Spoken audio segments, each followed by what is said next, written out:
Aftershocks are still going on.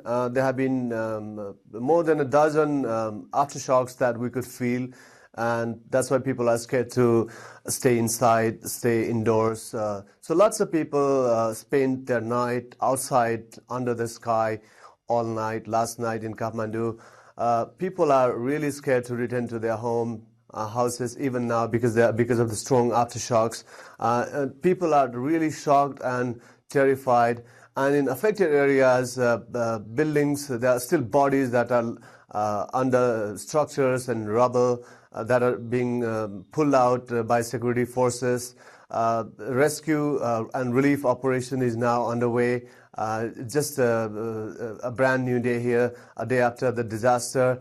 Officials are scrambling to provide succor and relief to all those affected, and people are really struggling to come to terms with whatever happened.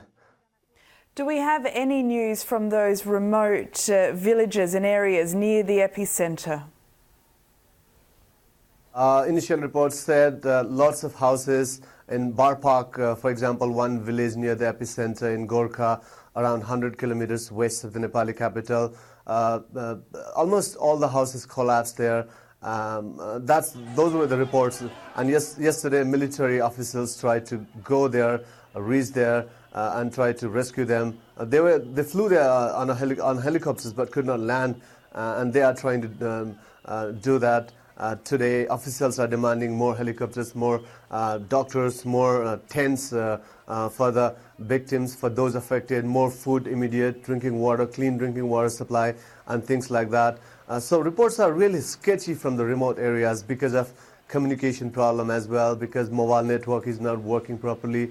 Landline telephones have collapsed in some places. Power supply isn't smooth. So things are really scary right now in those areas. And Surendra, that news that's just come to us in the last few minutes or so, confirmation that at least 17 bodies have been recovered there in Mount Everest. According to reports, if that's confirmed, that would be the worst disaster ever on the mountain. That's right. Just last year there was an avalanche not triggered by earthquake and 16 climbers lost their lives.